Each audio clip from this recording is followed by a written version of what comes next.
Fala galerinha, beleza com vocês? Falaremos de mais um sistema fisiológico. Começaremos agora o sistema cardiovascular. E primeiramente, vamos logo saber qual é a função desse sistema. Olha lá, a definição da função é transporte de nutrientes, gases, excretas e hormônios.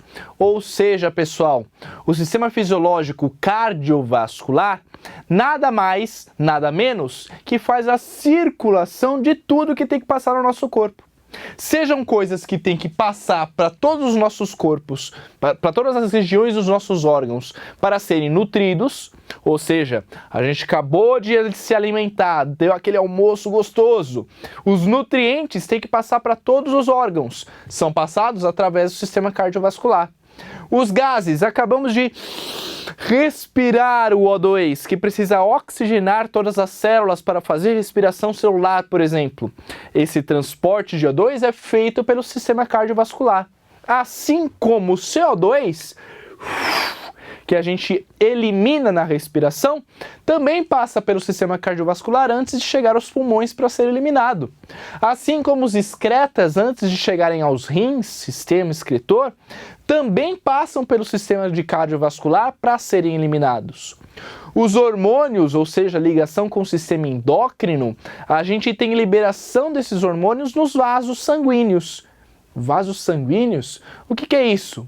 Pois é, pessoal, os vasos sanguíneos são componentes do sistema cardiovascular. O sistema cardiovascular nada mais é do que um componente do sistema circulatório, de circulação das coisas no nosso corpo. Esse sistema circulatório, antes a gente falava que era simplesmente falado ao sistema cardiovascular. Hoje a gente sabe que a gente tem um outro sistema que compõe o sistema circulatório, que é o sistema linfático ou imunológico, ligado, portanto, à nossa defesa imune, aos vasos linfáticos. Os vasos sanguíneos que eu comentei, ele é componente do sistema cardiovascular. E esses vasos sanguíneos são as veias, as artérias e os capilares. É por onde passam esses nutrientes, hormônios, excretas, gases. E o líquido que circula nesses vasos é o sangue, também bastante famoso. E além dos vasos sanguíneos e do sangue, o componente orgânico, ou ligado ao órgão mais importante ao sistema cardiovascular, é ele, o coração. E é dele que nós falaremos nessa aula de visão geral do cardiovascular e um pouco mais de fisiologia. O que o coração faz e por que ele é tão importante? O coração, primeiro, pessoal, anatomicamente ele é composto por um músculo específico. Na histologia, a gente tem o tecido muscular. E o tecido muscular ele pode ser três tipos: esquelético cardíaco, estriado cardíaco, estriado esquelético ou liso. Esse é o caso específico do coração. Ele é do tipo da musculatura estriada cardíaca, é um músculo específico, formado aí por umas ligações específicas que lá na histologia a gente comenta melhor.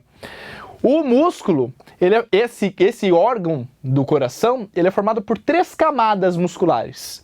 A mais externa, ou seja, que a gente vê mais o músculo, que é o pericárdio.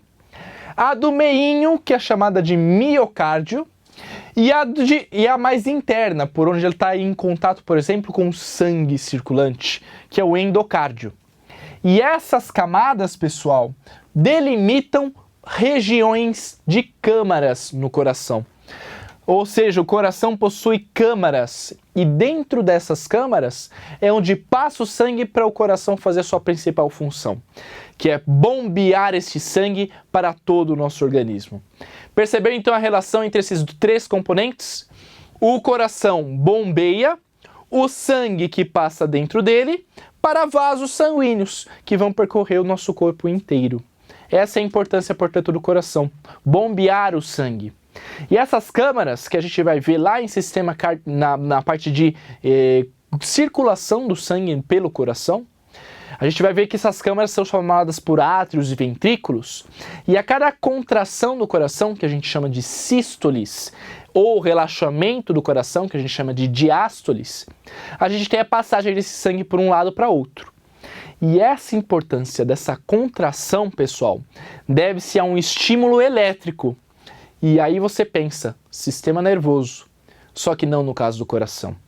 O coração tem uma estimulação elétrica própria, pessoal, independente do sistema nervoso. É por isso que às vezes quem já dissecou um peixe, por exemplo, às vezes arranca o coração de dentro do peixe e mesmo na sua mão o coração continua batendo. Porque aqueles choques mecânicos, aquele estímulo elétrico de contrair o órgão são independentes do sistema nervoso. É claro, essa regulação maior ou menor da frequência cardíaca, ou seja, aumentar os batimentos ou diminuir os batimentos, tem inervação do sistema nervoso, sim. Mas as contrações diástoles simplesmente surgem por um estímulo próprio do coração. Esse sistema é formado aqui, pessoal, por uma região 1 que está localizada no átrio direito, ou seja, uma câmara do lado direito do coração, logo acima. A gente vai de novo especificar onde que é essa região. Então nessa porção a gente tem um ponto 1, que é chamado de nódulo sinoatrial. É o famoso marcapasso biológico. Esse marcapasso, a partir do primeiro estímulo que ele dá, ele gera umas contrações, ou o que a gente chama de sístoles. E as contrações são nessas primeiras câmaras do coração, chamadas de átrios. Então, graças a esse estímulo, que ele faz a contração dos átrios. E não só isso. Perceba que ele está ligadinho com outro pontinho, que é o ponto número 2.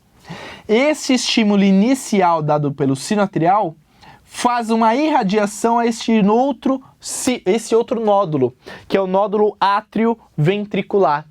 Ele também está localizado no átrio direito e ele tem uma localização mais específica porque ele se ramifica para um feixe. Ele se ramifica para um feixe, perceba aqui, ó, a partir do ponto número 2, a gente tem um caminhozinho que faz isso daqui, vai para um lado e vai para o outro. Essas duas câmaras mais abaixo do coração a gente chama de ventrículos.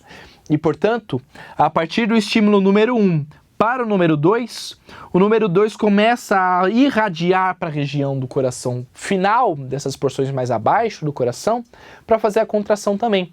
Ou seja, ele age na contração do ventrículo. Beleza? Então, a partir do nódulo sinoatrial, a gente tem o estímulo do nódo átrio-ventricular, que a partir das ramificações, que são chamados de feixes de His-Purkinje, ou seja, essas ramificações aqui, são chamadas de feixes de His-Purkinje, veja o número 3.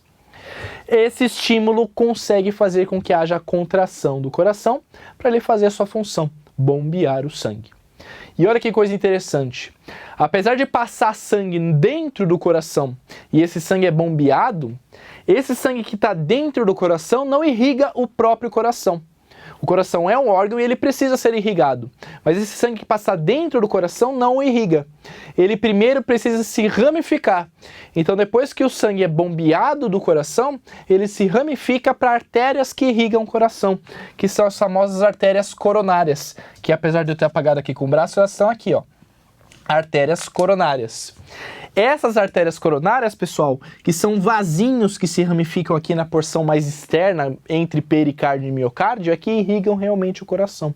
E essas vão nutrir o coração e por isso que problemas nelas vão causar, por exemplo, o quadro de infarto, que a gente vai falar em problemas de saúde. Circulação, pessoal, é um tema que cai bastante nos vestibulares, inclusive Enem. Portanto, merece a sua atenção não só nessa primeira aula, mas em todas as aulas deste módulo. Portanto, espero vocês e até a próxima.